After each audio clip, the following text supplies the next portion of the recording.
Same as yesterday. Do you guys want me to read it? No?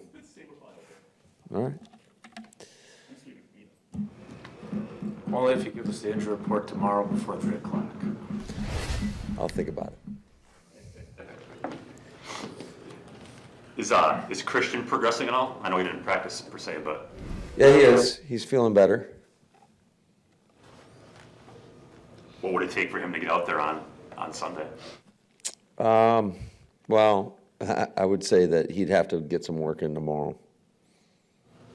What's been your workload like for them this week? Yeah, yesterday was jog through. We did some Indy.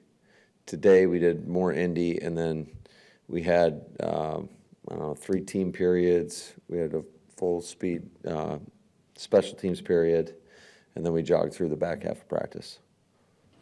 So when you talked yesterday about how you handled it a couple of years ago when the guys played the first half and then you pulled them and didn't work out great because you lost that first game, was that your way of saying however you do it, you're not going to do it like that, or is there wiggle room there, and how are you thinking that through?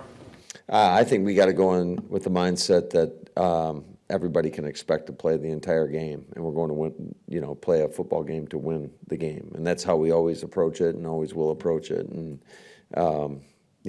some guys could have less snaps than they normally might get, but that is to be determined. Did they know that previous time the guys who were only playing the first half? Yeah, we that's something that we had planned and talked about.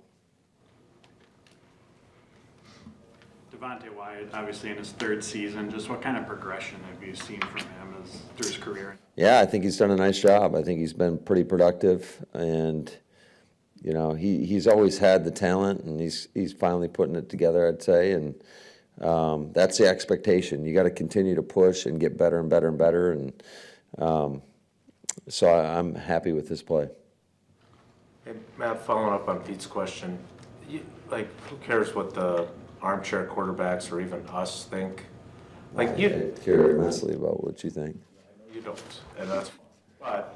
But, you don't think you lost to the 49ers with the #1 seed because you didn't play your guys enough against No, not necessarily. I mean, it left a little bit of I'd say, sour taste. I can speak for myself in the situation. Maybe our players didn't feel that way, but, it just not the way you want to go into it. I think that sometimes can be a little overblown, but, you'd like to put your best foot forward. I think every time you go out on the field, no matter who you're playing, what the circumstances are, and you always want to win the game, and you feel like you get a little bit of momentum from that. And but bottom line, win, lose, or draw, you got to get yourself ready to play, and that's for every game in this league. You got to be able to learn from the game and flip the script and get on to the next team. If you don't play all those injured guys, do you have enough players like Well, that? that's what I was talking about. Yeah, you must not have been here the other day when I was talking about that, Spoon.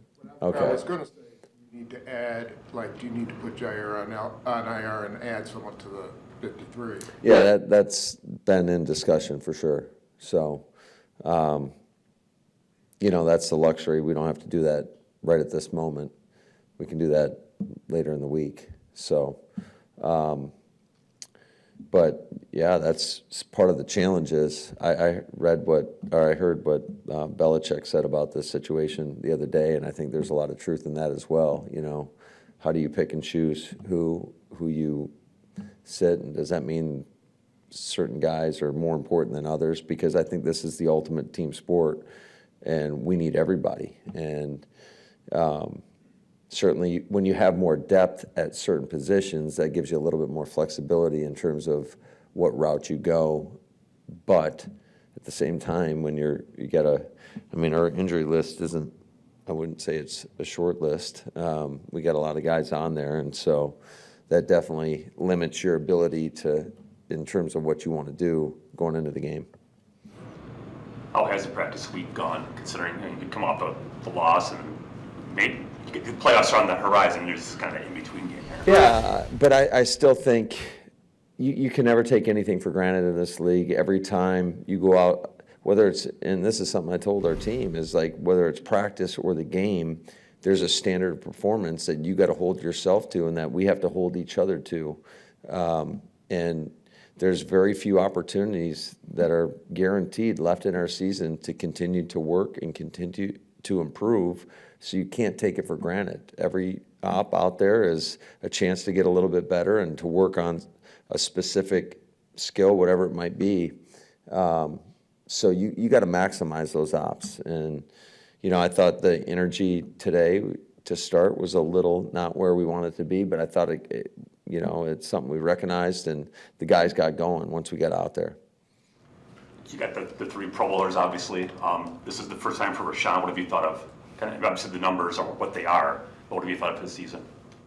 Yeah, I think you know, there was definitely a transition in there in terms of just the whole D line. But I think as the season's progressed, we've gotten better and better and better. And certainly, it's never about one guy. But it's a cool accolade for all those guys that got that honor. And you know, I just think that, you know, he's kind of like the guy that sets it up front, I would say, especially on the edge, him and Kenny. And just got to continue to push and try to find ways to get better and better and better. What does it say that 2 of the Pro Bowlers are free agent signees from the offseason? I would say that Goody and his staff did a heck of a job in getting 2 really good players in here. Week 18 against the biggest, well, historically, the biggest rival in the Bears. You haven't lost to the Bears since you've been coach. Yeah, I guess just talk about, you know, the importance of continuing that win streak against, you know, one of the NFC's North Division opponents. Yeah, I think this is a good football team. I really do. I think they've had a lot of adversity. Certainly, if you look at the last game we played against them, I mean, it was a finger away from them winning, and they've lost. I want to say it's like 4 or 5 games by a possession, and they've had a lot of heartbreaks. I mean, the Commanders game earlier this season, certainly the Detroit game on Thanksgiving, the Seattle game last week, you know, losing a tough one, 6-3. So I would fully expect them to come in here and play their best ball. And I think they got a lot of talent on that roster. And certainly, like I said, they've just gone through some adverse situations and haven't found a way to win those tight games necessarily. And but I think you can throw all the records out the window when you're talking about the Packers versus the Bears. And I think this is a great rivalry in the National Football League, one of the best in sports. So I think it'll be an exciting environment. Certainly for us, it's our last opportunity in Lambeau, more than likely, for this season. And so I expect us to go out there and play our best. And Matt, I said armchair quarterbacking a minute ago. Jordan admitted that it was not his best game, obviously, on Sunday in Minneapolis. It is preposterous to suggest that he's now not taking enough chances, right? Like that, if that's the way people are viewing how he's playing, where he's avoiding mistakes and not taking as many chances, that is, would you agree that that's ridiculous? Absolutely.